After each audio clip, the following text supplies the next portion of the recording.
Hello and welcome everybody. Welcome back to Scottish Independence Podcasts. We have regular guest Craig Dalzell. Welcome back into the studio, Craig. And we are going to be talking about something today, which we've used a number of different words for this to describe this. So perhaps the first thing we should do is be clear what phrase we're going to use. Now, we've called it civil disobedience. We've also seen it civil resistance. But you have a much better phrase for it, Craig, don't you? Yeah, so I'm going to be talking today about the concept of an escalating pressure campaign. This is a very specific strategy that we can use in campaigning, something that the Independence campaign can learn from, but something that actually I've talked to a wide variety of groups. I mean, I've explored this idea for local campaign groups. I've explored it with trade unions and labour disputes. We will talk about how this could lead to civil resistance, possibly civil disobedience, how that could form part of it. But this idea of an escalating pressure campaign is a strategy that all of these tools and tactics can fit into. The fundamental principle, though, with all of this is we are not talking about violence or anything like that, are we? We're talking persuasion. No, very, very opposite. Whenever I'm talking about campaigning like this, the principle of non-violence has to be key, absolutely has to be key. We'll explore this a little bit later about the practicalities of that. Non-violent campaigns simply win more often than violent campaigns. They're broader based, they attract more people, they don't dissuade people, they're easier, the state can bring more violence to you than you can to it. But it's a very core ideological belief to me. I am a pacifist. Non-violent campaigning is core to my own belief. Because quite frankly, if we do not win via non-violence, the campaign is not worth winning. Yeah, absolutely. We're with you on that. So there's four core philosophies underlying this. Fundamentally, if you're in a campaign, you're campaigning against someone, it's likely that they oppose what you want them to do. One of the key parts of this is identifying what I call the key holder. Who is the person who can make the thing happen, and why are they opposing you? Now, generally, especially in politics, they will continue to oppose you because the benefits to them for opposition outweigh the benefits of flipping and letting you have what you want. Switching that equation makes it happen. So you have to find a way of telling the key holder that things will be worse for them if they keep opposing than if they stop opposing. Now, this can be by giving them rewards, make it nice and pleasant and easy for them to support you, or it can make the pain of continuing to oppose worse. The second one is that this isn't just a one-time campaign. This is escalating the pressure. So we will apply a little bit of pressure to the key holder, and we will see if that gets them over to our side. If it doesn't, we will escalate, and we will continue to escalate. The signalling of that escalation is key, because you are telling them, if you do not switch now, the next step will be worse for you. That promise of escalation is a part of what applies the pressure here. And that's something I think that we've been particularly poor at, is that step there. Yeah, so stepping up the pressure if the opposition continues. This is something that we have been particularly bad at. For the Independence campaign, we have seen quite recently, for example, John Swinney promising that he would bring in a Section 30 order if they had sufficient power in the Parliament to do so. They requested that Section 30 offer from the UK government, and Andy Burnham said no. Now what? Now, the reason he said no was it was easier for him to say no than it was to say yes. And we didn't capitalise on that, and the Scottish Government didn't have a plan. Even though the no was an obvious thing, we didn't have a plan to escalate the pressure to take it to the next step. The third key principle is that we need to have public acceptance of the campaign. We in this room all believe in independence. I'm sure most of the audience out there will, not all of them, hopefully. But if we don't have the public backing for the campaign that we are embarking on, it will fail. If we don't have public backing for the escalation, it will fail. I know that people will be wanting to talk about the very far end of non-violent direct action and civil disobedience and whatnot, but we have seen multitudes of campaigns around the place where people have embarked on these direct actions without public acceptance, and they have failed. So you need to have the public with us. We have about half of Scotland believing in independence. We need to get it up to at least to 60%, possibly more. But we also need to have the acceptance from the people who support independence that they are behind us when we start campaigning. And we also have to have the acceptance of the other side who might say, right, we disagree with what you're doing, but you're going about it in a legitimate way. If we don't have that public acceptance at any time and we're not constantly cultivating and growing that, then again, we will fail. There's a danger as well that you can have public acceptance and then you can do something that loses you it. Absolutely. You gave the example of the one of the Extinction Rebellion tactics that they did. I mean, I know there was a lot of pushback when they threw, was it soup on a great master. Yeah, so there was an incident, I can't actually remember which campaign group it was at the time, but there was an incident where an environmental group stopped people from boarding trains. Now, these were in a protest about public transport. Now, these were electric-driven trains. The passengers were already doing the right thing. You were punishing the public for making the right choice.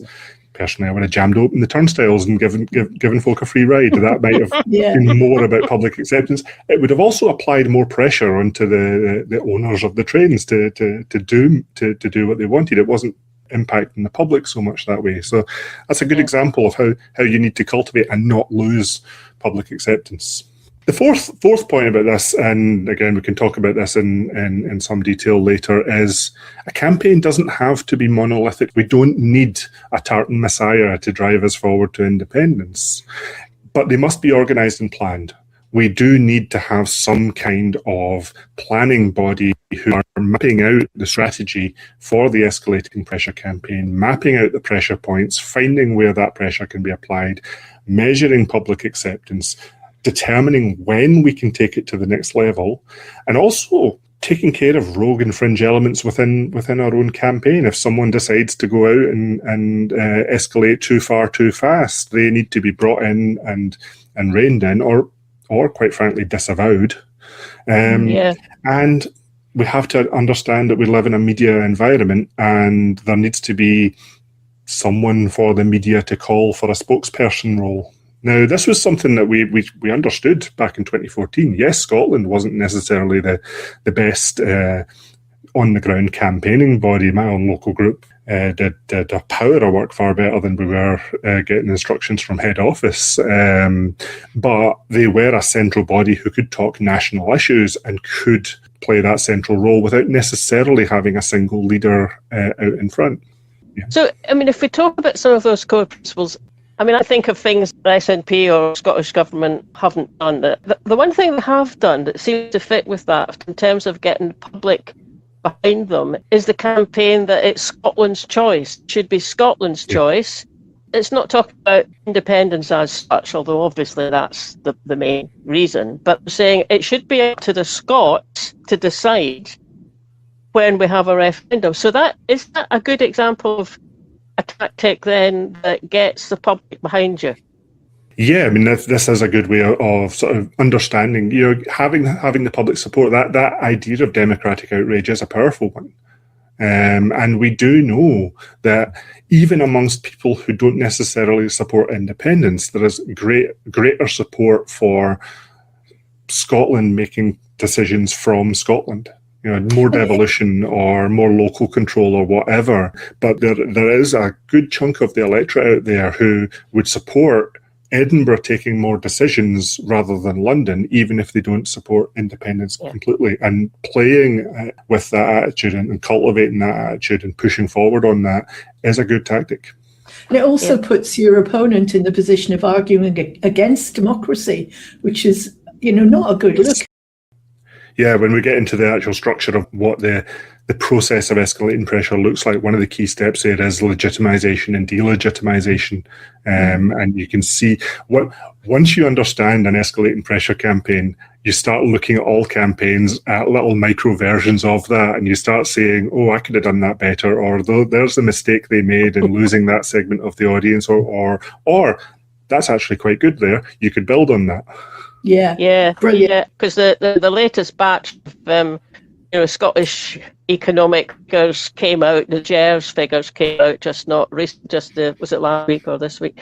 And I saw quite a few people on social media saying, "What on earth happened to what Keith Brown said?" He's the deputy leader, I think, isn't he, for the SNP? And he said a while back, some years back, yes, we'll get our own version of those figures out from the point of view of Scotland, not Scotland being part of the UK, but Scotland if it's independent. And a lot of us went, thank goodness for that. And people were saying, well, what happened to that? And I thought, yeah, what happened to that? Because it's never appeared. And yet, if we had them, that is an immediate way in which you could, escalate the response in Scotland to the GERS figures that come out. So it just seems like such a big missed opportunity. But I quite appreciated putting it into your set of principles and tactics. I hadn't thought of it like that before. Yeah, well I'm, to be honest, I'm quite relieved the way GERS happened this year. GERS used to be the busiest day of my political year. It used to be a massive national scale hullabaloo over this report. Quite frankly, some of that was because it was my fault. But anyway, it seems to have settled down a little bit more, and it's become a little bit more boring, which national accounts really should be. If your national accounts are exciting, something's going wrong somewhere. That idea of the alternative GERS, it was something that was floated actually by Derek Mackay when he was finance minister. With him being discredited and losing his job and moving out, and his successors never really picked it up after that. So that's kind of what happened to that. No finance minister's really been brave enough to pick it up. I know Kate Forbes toyed with the idea. In the end, she didn't do it either. I was at a meeting. I've heard Kate Forbes saying she doesn't mind the GERS figures because they prove how badly Scotland does within the UK. Within that setup. And I thought, okay, well, that's true, that kind of fair enough, but it only works if you follow them up and you say and you point that out to people, which actually I have never heard of doing that very much. However, where should we go next? You want to move on to talk about your steps? Yeah, now that we have the principles and the philosophies underneath the pressure campaigning, let's see what it actually looks like in terms of planning. So, step one, we can think about this in terms of independence, but this works for any campaign that you want to use this on. Step one is awareness and normalization. Do the people out there actually know what you're campaigning for? And are you being weird about it, basically? Now, the example I use here for the independence campaign, I was very apolitical up until the start of that campaign. It was the indie ref that radicalized me into politics. So I was just getting my start into what are these people out marching for, and what do they look like? And the first couple of indie marches I became really aware of, there was a lot of tartan and flags out there. And that wasn't necessarily something that I was wanting to get involved in. I'm not a very flag wavy person. Yes, there's probably photos of me on social media waving flags. I know, things have changed. But for me, September 2013 in Edinburgh was the big normalisation moment. That was one of the first big significant independence marches. And there were a lot of normal people on that march, people just in civilian clothing. That was the point where I realised that anyone could support independence. That was the point where a lot of people in Scotland realised anyone could support independence. Mm-hmm. It's a normal position to have. Now we can talk about it. Yeah. So that level of awareness and normalisation, that's the first step in getting the public on board with your campaign and making your campaign appear as reasonable as it has to be in order to win. The second stage is confrontation. This is where you find that key holder. Who are the people who are opposing you, who have the power to change the thing? Because if you're shouting at someone who just opposes independence, but they're not in power to do anything about it, then you're having a different campaign there. You're maybe having the awareness and normalisation and conversion process discussion with them, but you're not expecting them to win you independence. Mm-hmm. For independence, the key stakeholder is the Prime Minister. He is the one that can trigger an independence referendum or can trigger the legislation that would create independence.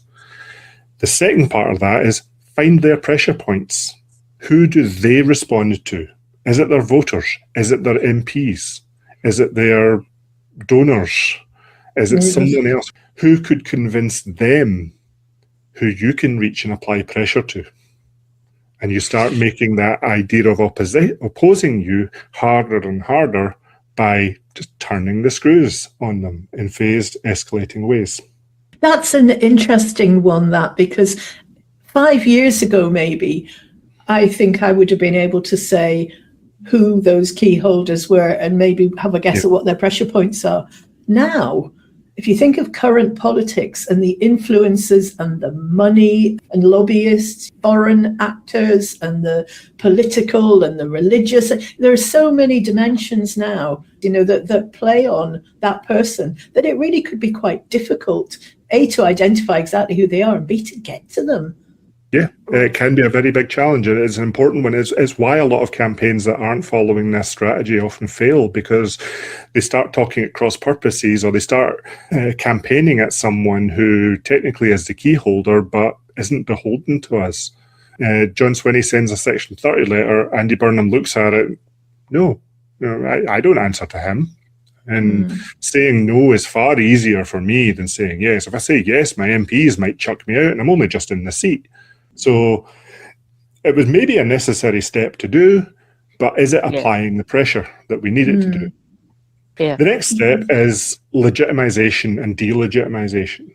So making this, again, reinforcing the legitimacy of your campaign while also undermining the opposition. So you gave that example of it should be Scotland's choice to have a referendum. Why is it? Why is it up to the PM? Why does one person who wasn't even elected into that position, who was appointed and sworn in unopposed, why does he specifically control Scotland's future? Right? So you undermine that. You build up the reasons why Scotland should have the power to have a referendum, and you use that as a feedback to build your campaign, build awareness, build normalisation, apply pressure. By the way, I'm using independence here. As I say, this could be a local campaign for community energy. This could be a trade union dispute. If it's a trade union dispute, you're looking at your managers. You're looking at who are they accountable for? Are they looking at their bosses? Are they looking at shareholders? How do you apply pressure there? So once you've built that level of legitimacy that you actually, yes, this campaign is one that is normal, everybody's aware of it, and this is a just cause, and the other side are being unreasonable by opposing it, you get to step 4, applying the pressure. You start applying that pressure in that coordinated and strategic way that you've already planned out. Your organising committee has identified this is the best next step to take. You apply the pressure and you see what happens. If the key holders continue to oppose you, we then move to the next step, which is escalation, which is going back to that stage 1 and starting again. Building more awareness, building more normalisation. You're saying, right, that campaign didn't work. They're continuing to oppose us. We need the legitimacy to take it to the next level. And we signal that our next round of confrontation is going to apply even more pressure. And you keep repeating that, stepping up, escalating until you win. Wow. You mentioned their organising committee. Yeah. Who would you have on that committee? If we were talking about independence, in 2014, there was Yes Scotland, but we've got a different political landscape now, a much more fractured kind of movement. But also, I would think you would want people involved in that who are not just activists. So what would your ideal level of organisation be at the top? Right, so I'm going to reference a book here called Why Civil Resistance Works by Erica Chenoweth. I consider this to be required reading for folk in campaigning circles. It's got a lot of interesting tidbits. If you've ever heard the line that if you get 3.5% of your population out onto the streets, you win, it came from that book. We can maybe discuss exactly what that means. One of the things that she talks about in this book is one of the tactics you can use for applying pressure is doing things like setting up alternative structures. Her book's mostly aimed at people who have overthrown particularly oppressive regimes. So setting up alternative government structures and basically pushing the legitimate government out of the civic space and proving your own legitimacy to take over is a key part of that. I'm slightly paraphrasing her work and putting it into the escalating pressure terms deliberately. But in terms of Scottish independence, I think one of the mistakes we made was expecting the Scottish Government to do a lot of this work. The Scottish Government has a very busy job governing Scotland. It's also intensely party political. And the fact that it's party political makes it very difficult to bring supporters from other parties or even non-parties into the camp. If you're standing on stage supporting independence with someone one day and then you're fighting with them on tax policy the next day, it doesn't make for. It's possible, I've done it, but it doesn't make for the most secure alliances.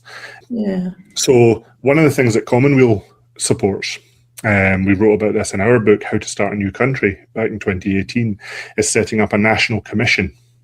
And that national commission would be made up of a fairly broad group of stakeholders, including folk that we've, without being too awkward about the name, called them elder statespeople. Doesn't necessarily mean that they are elder in years, but certainly in experience, who are respected voices across civic Scotland, who can be spokespeople, but also have a wealth of experience that they can bring in when it comes to setting up institutions. One of the big jobs that Scotland will have the day after a referendum is starting to set up all of the institutions that we don't yet have, but need to in a functioning nation state: central bank, custom and borders, a civil service, just to name 3 of the C's.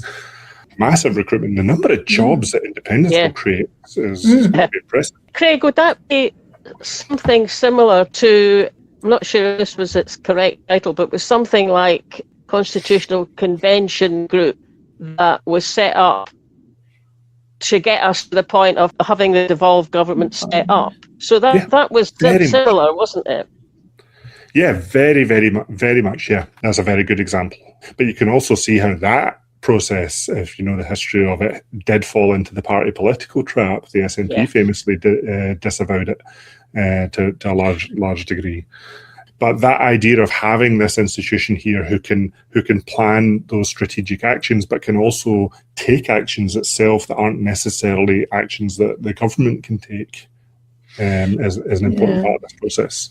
If you talk about a trade union campaign, then you're talking about your steering group within the union who are having the meetings that determine when and where to escalate from work to rule to a full strike. If you're talking about a community campaign, there's almost certainly going to be the local community council, or even just a group of activists who have an interest in the particular thing. You can't get the entire village in one night, but if you've got a core of half a dozen activists there who can do some planning, then this is the group that you can form. So if we were going to try and make this a reality, what's the first step? Would it be identifying somebody willing to take it on and build a group? It's an interesting question when you say somebody, because this is, again, one of the traps that campaigns often fall into, is you can get a core of activists who do a lot of work off their own back, often unpaid, often unsung, often in very high-stress situations, and it is not unknown for people to burn out. And even it's one of the big things I've encountered is a very hard-fought campaign that was eventually successful. But then when you ask the person to come in and do the next campaign, they're out. They're just not interested anymore because the last time was too much for them. It's also easy to attack one head if you smear them, or we've seen the mighty fall recently, haven't we, in several examples. So I suppose that's the other risk. That risk, but also bear in mind that we're probably trying to do the same as well. If that's a pressure point we can apply, then that's one that we should apply. Yeah, fair enough. Remember, this is another lesson for this whole thing. Everything that we do, our opponents can do as well, especially when you're talking about that legitimization, delegitimization side. Think again about environmental campaigners. Campaigners who are probably the most vital campaigners that we need right now. If you just look outside right now at the heat wave we're all suffering, the climate emergency is only getting worse. Yet whenever climate activists try to do something about it, look at the response. It's never arguing against them. It's never maybe a little bit of compromise, but now it's time for you to go home. It's always completely delegitimize them in the eyes of the public, demonize them, and make the campaign go away. Yeah, in fact, I noticed that with Burnham having his Cobra meeting on the heat wave. Not once was the climate mentioned. He's talking about banning barbecues. Well, why not give the fire brigade water pistols as well? It's that kind of level of pathetic response, but not a single thought as to why have we got all these heat waves? What can we do about it? Yeah, so that was, I wasn't quite answering your question. I'm not entirely sure I can answer the question directly when it comes to the Scottish independence campaign, because you're right, the landscape under us has changed quite a lot since 2014, 2012 even. But deciding this is the route to go and having a bit of political backing for it might be the route of actually deciding how best to do that. That's maybe another point. Maybe the key holder here isn't Andy Burnham right now. Maybe the key holder is the Scottish Government. Maybe it's John Swinney. Maybe it's deciding that we need more than just sending a letter to London every 5 years. Yeah. I think that's a good point, actually. I mean, the minute I hear you saying that, I'm going, yes. Partly because there are examples from Wales, but also now in Ireland, Northern Ireland, but also in the Republic, of the political parties there setting up ways in which they're talking to their own citizens about what do you want, where do you want Wales to go. Now, obviously, the Welsh have already had a 2-year-long constitutional convention. It was jointly run between Welsh Labour and Plaid Cymru. I mean, could you imagine Scottish Labour ever working jointly with SNP? Never going to happen. But they did it, and now they're going to build on it to set up a next step, which is talking a bit more closely about independence. I mean, independence was an option, the one that they ran. So that's there as a way of going forward, but also maybe even a better way of going forward is you've got Sinn Féin and the other main parties in the Republic now saying we're going to aim for a border poll in 2030, and they're starting talking to their citizens. They're not saying to the Northern Ireland people, oh, here's how we do it in the Republic and you'll be joining us. They're saying the reunited Ireland could be a different country. We can do things differently. Tell us what you'd like. And then having focused discussions on that. So, it does seem to me that all of that, Mr. Swinney or someone in his cabinet's job should be to say, how do we best do that now for the next 2 or 3 years in Scotland?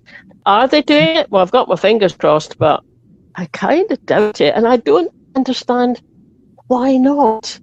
Yeah, and you do see examples from both Wales and Ireland where, again, if you're looking at this through this escalating pressure lens, building up, as you say, those alternative institutions, even if they are an alternative GERS equivalent, is not necessarily saying we're setting up a new statistics agency that's going to take over the national accounting, but it is pointing at this is how we could do things differently. I know that in Ireland a number of years ago, there was a very, very good study asking people who were against reunification what their fear was, or how could this happen in a way that would make them happy. You don't need to agree with it, but if it happens, what would you expect to see?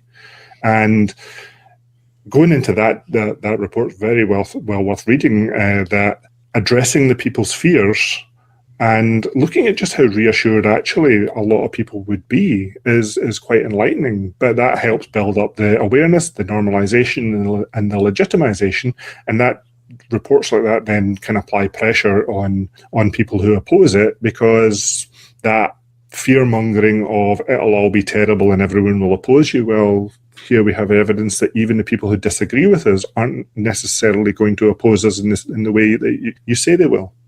And that's not hard to do. That's just the basic communication consultation process, isn't it? Yeah. But the other thing, Wales, I notice, challenging why have we got a Secretary of State for Wales? And that is delegitimising that process, which is going to be good. Interesting question for Scotland as well. What is the point of the Scottish Secretary? Before devolution, I mean, they were effectively the governor of Scotland. They held a lot of the powers for local legislation. Post devolution, it kind of lost its way for a long time. It actually got a bit of a revitalisation through the independence campaign because it could be turned into the propaganda unit from the UK government. The spokesperson was there. I remember when I was giving a local campaigning group, some lessons on escalating pressure. It was one of my earlier ones. And they took a bit of umbrage when I mentioned that they had planned a march, and I asked them how much pressure did that apply. And they thought I was delegitimizing the idea of marching. And I wasn't, and I'm not. An independence march serves a whole pile of purposes. You know, it lets us meet our fellow travellers, helps us share ideas. It's great for morale. It's a good fun day out. It does help with that awareness and normalisation. But one thing I would suggest is if we are going on an independence march, does it have to end up on top of Calton Hill? Does it have to end outside the Scottish Parliament where there's already a majority of pro-independence MSPs? Could it instead end outside the Scotland office and do something there that applies pressure directly to the UK government? Well, we could campaign against having a Scotland office by camping out in front of the Scotland office and directly delegitimise it. I generalise that to all the other activities we do, even if it's if your local campaign group does a stall and hands out leaflets. Start thinking about it. You don't necessarily need to change a thing you're doing. But if you start thinking about it in terms of where am I sitting in the escalating pressure cycle, am I handing out leaflets to build awareness of who we are? Am I handing out leaflets to legitimise or delegitimise? Am I directly applying pressure by gathering signatures for a petition? Start thinking about it in those terms, and you start planning things a bit more strategically, and you might see some movement in your campaign where maybe you weren't before. And that's something Believe in Scotland have actually done quite well, I think. Their campaign days when they go into a particular area. I mean, the last one was in Stirling that I was at, and they did have a stall, which you need some kind of central point to work from. But then we all were given routes, and we ended up in the Raploch. You know, people who live there are not going to walk past your stall. It's right the other side of town. And yet we had leaflets through every door, and that leaflet also had a petition attached to it, which said, you know, are you okay with Burnham just saying no? Actually, that hits several of the points you've just made there.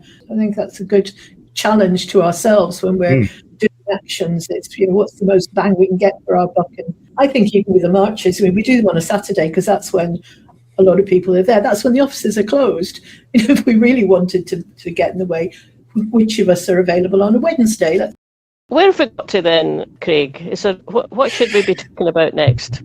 Well, I do recall in your preview you started saying that I was going to talk about civil disobedience. So let's discuss some of this. Now, let's say we are in a hard-fought campaign and we have escalated quite far up the pressure scale. We've repeated that loop several times, and we're kind of a bit beyond handing out leaflets and signing petitions at this point. We're still getting opposition.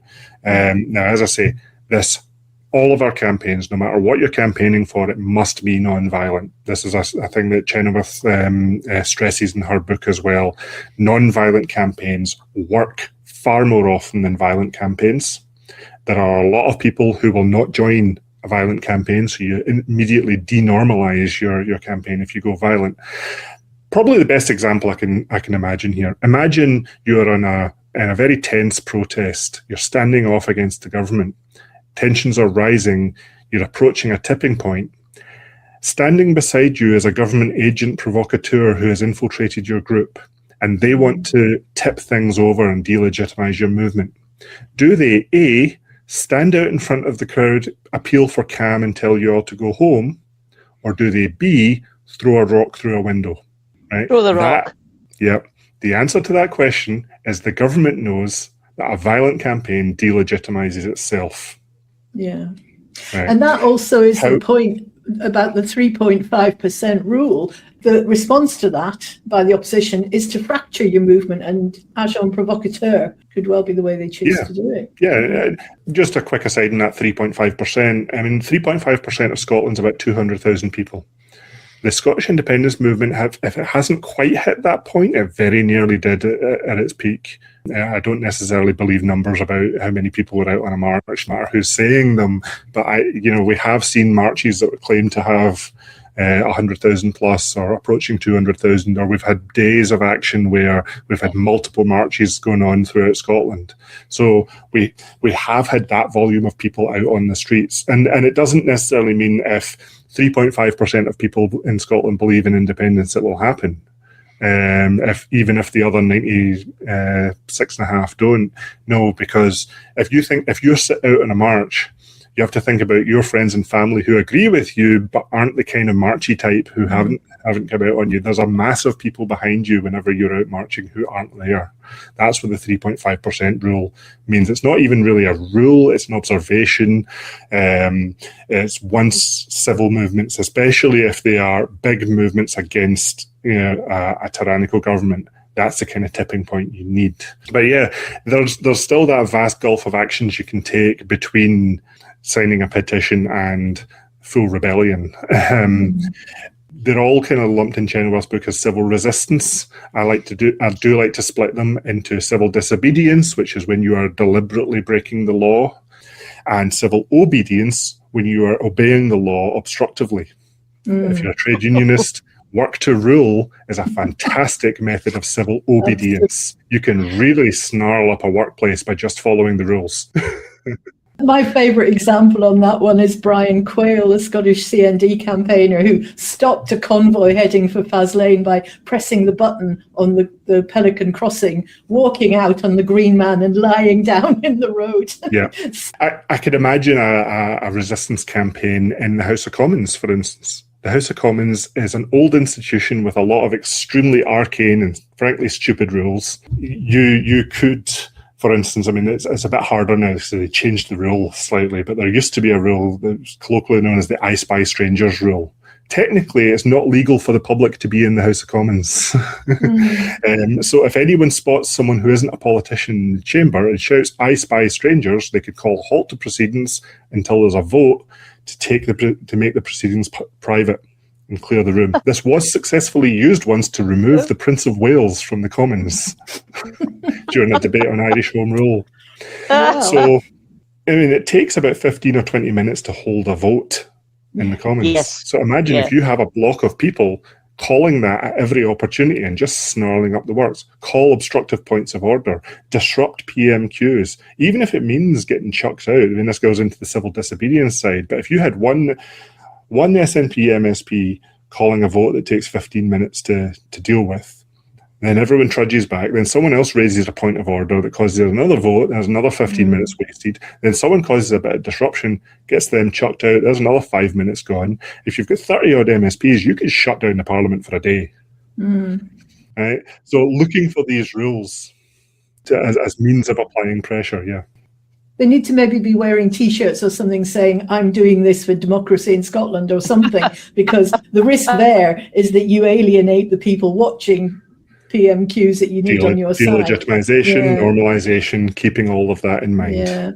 It is interesting, isn't it? Because I'm just thinking that maybe then, would that be a more effective tactic to have used in the Commons than, on the occasion when we had, I think it was getting on for 40 MPs at the time, I can't remember when this was, but they all walked out.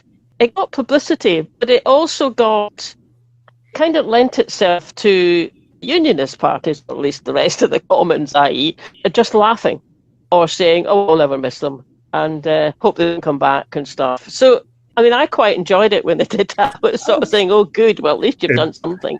It made international headlines. Yeah. I think it did have a good spin-off that because of the reaction of Westminster, perhaps, in belittling Scotland by extension if they're belittling our MPs. Yeah, but what happened there was one MP got thrown out and the rest walked out in solidarity, which is a tactic. and you could see how that applied pressure.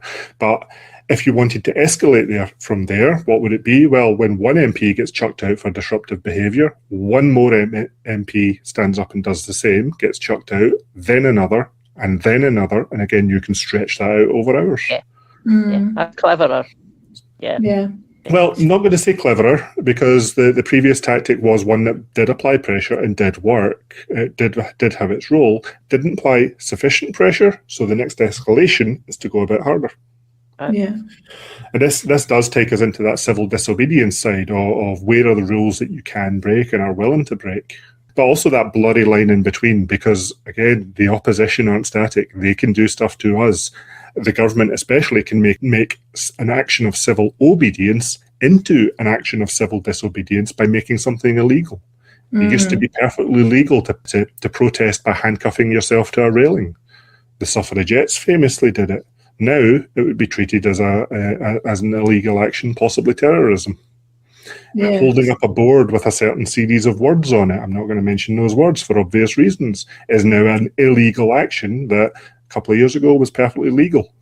So you have to be careful of what your opponent is doing and what impact that your actions may have on you personally. But again, we are seeing that there's a significant amount of pressure being applied on quite an arcane and draconian rule that involves snarling up the courts and snarling up the police cells with people whose crime was holding up a sign, delegitimizing the state by having the heavy hand of the police cart away pensioners who were there, and quite a lot of respected people. Like the former advisor to the now king is quite a respected position to have, and yet they're now being carted away and possibly jailed as a terrorist.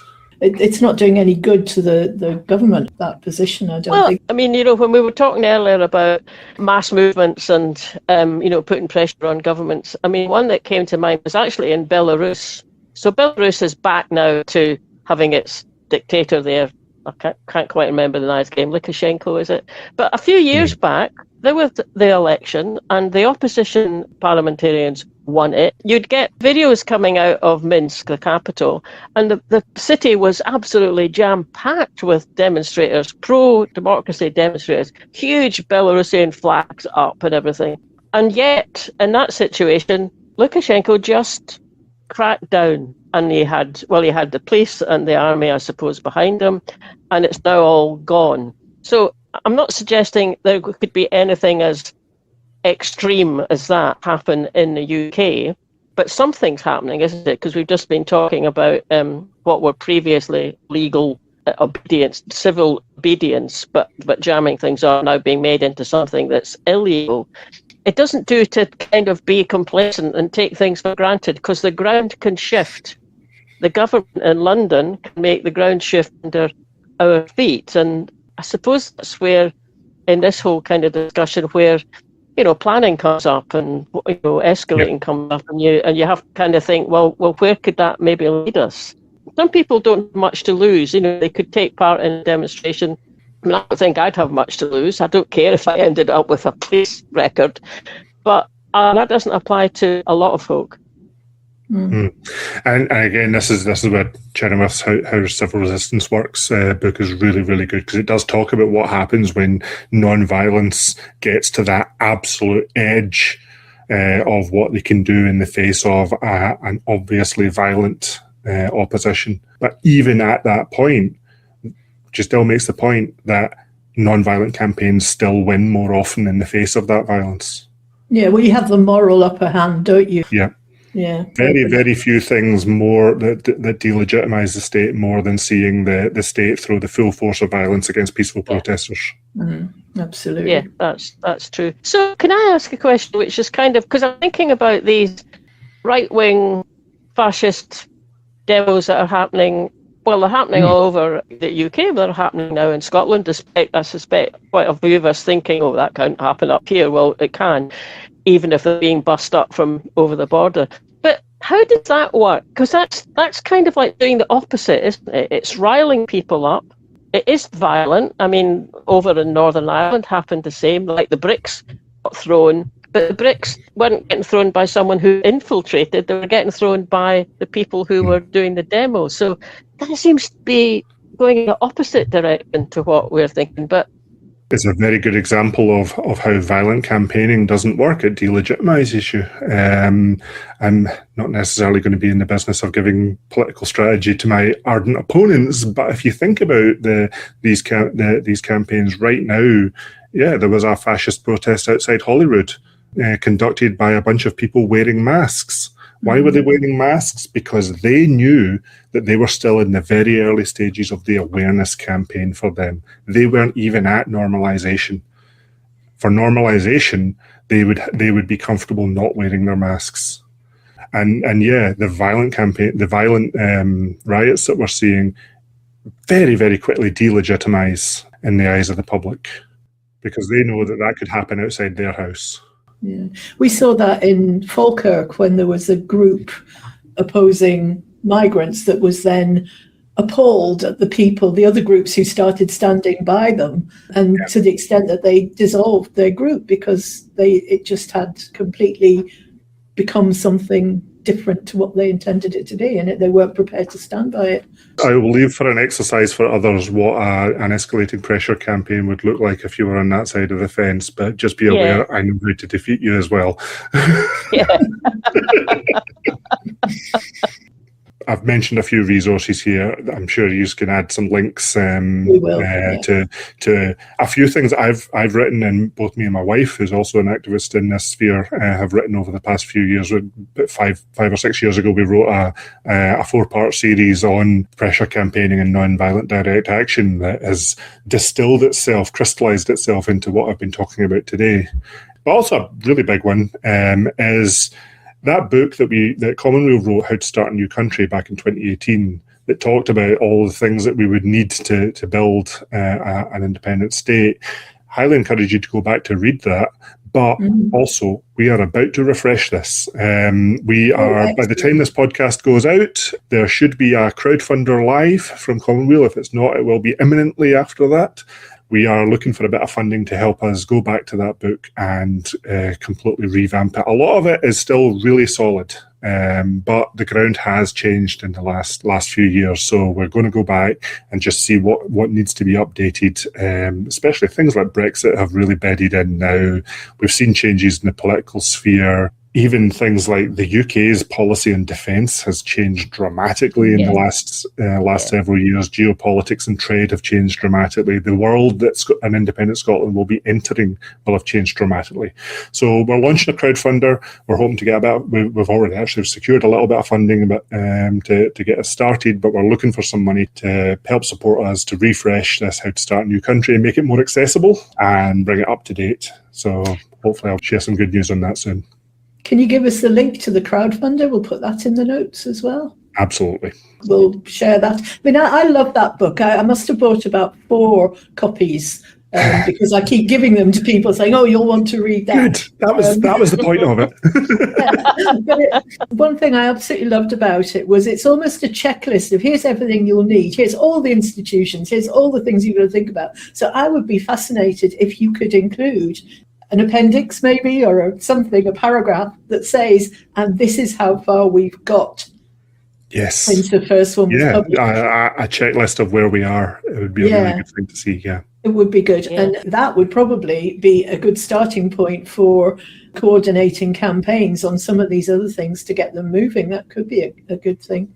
I really do like the approach that the Irish in particular are taking, which is not, it is about Irish unity, their overall aim, but they're doing it topic by topic by topic. They're looking at how would an NHS work in a unified Ireland? What's the best system we can get for both sides? And women, what's the best position for women? And I think that kind of way of framing the debate encourages more people in than would if we framed it as just should we be independent or not. So for me, there's something really important about moving the conversation on for if we're independent to how. Let's assume it's going to happen. How's it going to work? Yep. We have normalised the if, we have legitimised the if, let's now legitimise the how.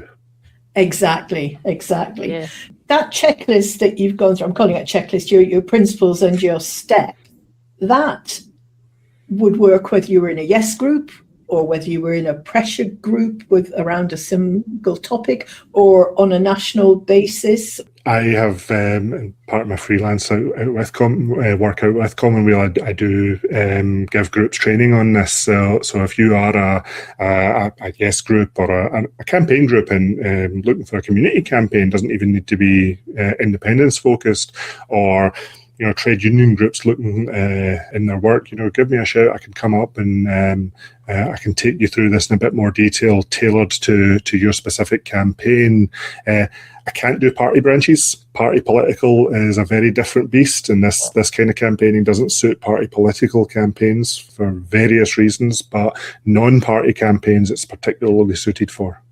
So yeah, if you want me to come up and talk to your group, I can come up for an evening and talk about what more or less at the same level as I've talked about here today.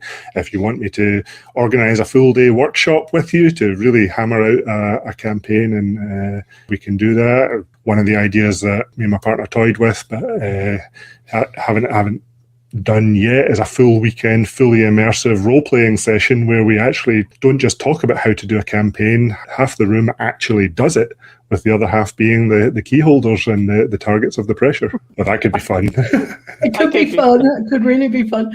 Do we want to just run through some examples of the kinds of actions that people can consider? Like even things like, wearing a T-shirt with a slogan on it and a yes badge, and dropping a yes stone. Those are little visible things that are very easy for people to do. And I loved there was a suggestion in one of your papers that take pavement chalk with you. Well, you're in a pavement, nobody's looking, scroll something on a gate poster. I mean, that kind of stuff is probably quite low level that a lot of people are in, but it does make a difference. I mean, I always get a lift when I see a car go past if it's got a saltire in the back window. That always makes me think, it's not just you, there are other people out there. Yeah, those actions right down at the awareness and normalisation level are pretty important. Another one I quite like is a bit more equipment to just lug around, but a pressure washer.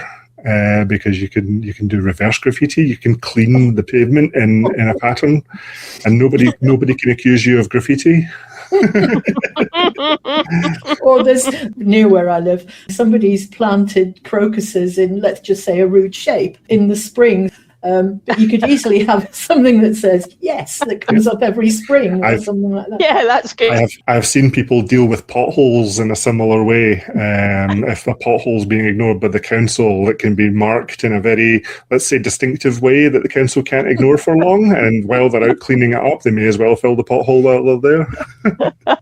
Brilliant. A bit of imagination and creativity. This is the fun side of campaigning, because the pressure points aren't always just dry things. They can be incredibly creative. You can really get the goblin out in you and find especially when you get up to that slightly more disruptive type of campaign, you can find very creative and fun ways of being disruptive and making a right fool of your opponent at the same time. Absolutely. So that's the challenge, folks. Start your own campaigns, come up with your own ideas. If you're in the middle of campaigning at the moment, have a look at what you're doing right now. I'm not saying anything you're doing is wrong. I'm definitely not saying anything that you're currently doing is wrong. But have a look at it now through that lens of escalating pressure. How would you change the way that you are campaigning, even if you're doing the same things, that fit into that kind of framework, and start being a bit more strategic about it? Especially ask the question, okay, if we do this and it doesn't work, what's next? Where do we go from here? Where do we go from here? That's something I would like the Scottish Government to do as well, because you lose so much momentum when you ask for something, the answer's no, and everything stops. Yeah. And not only do you lose momentum, your supporters get annoyed with you, which is, again, that delegitimizing their role as effective campaigners on our behalf. Yeah, I think that's true. And actually, one of the things that I've really taken on board from just this discussion that we're having is about identifying key holders, because I would definitely have gone, well, it's the Prime Minister, because he's the one who says no, or he could say yes. But actually, having stood back from that and now got the idea in my head is, well, yeah, eventually he will be the key holder we have to tackle, but maybe we're not there yet. And actually, maybe it isn't him. It's maybe Mr. Swinney or someone in people in ScotGov, because they have to start taking. There are actions that they could take. Well, we've talked about some of them, and we need to put pressure on them now first, in order that we can be in a better place to then put pressure on the Prime Minister. But also what you just said, Fiona, because when Swinney doesn't act, or First Minister, whoever it is, doesn't act, and then things just dribble away and get lost off, the unionists must be really laughing their heads off at that, because that just creates any little cracks there are in the Yes movement, that widens them. And then people say, they don't say, how will we put pressure on the Scottish Government or on the SNP to make it move in that direction. They go, oh, they've lost interest. They're not interested in independence, which is just ridiculous, but kind of understandable. Actually, emotionally, that's understandable, although logically, it's just ridiculous. So I've just really appreciated that, actually, and might go away and kind of think about a few of the people that I know that are out on stalls. Another wee final thought there, if we take that Section 30 letter as an example, how could that be turned to a strength in an escalating pressure campaign? Just as I've said, nothing you're doing is wrong. Well, the answer is going to be a no. It's not, the letter itself is not applying pressure. But if you go in saying, openly sort of signalling, if you say no, then this will happen. Then we will turn the people against you. Then we will apply pressure here, here, and here. We may retaliate with some sort of policy that blocks one of your key policies. Maybe some devolved policy in Holyrood is holding up a plan that the UK government wants to do. So now we start negotiating. I can take the pressure off you if you give us that referendum. So you can turn even something that in itself would fail, doesn't necessarily need to be a sign of weakness. I got an email, I think it was from the 360 Degrees people. It was about, they were wanting you to sign a petition and send letters to your MP about Westminster plans for a levy on private jets. So I thought, well, Scottish Government's already come up with a plan for that, and it's in the works. It's going to work through. So I didn't sign it up. I wrote them an email saying, "Look, I get emails from you, and I look at them and go, yeah, but that doesn't apply to me because I'm in Scotland. You must know who I am. Surely you could have a system where I get a slightly different kind of email."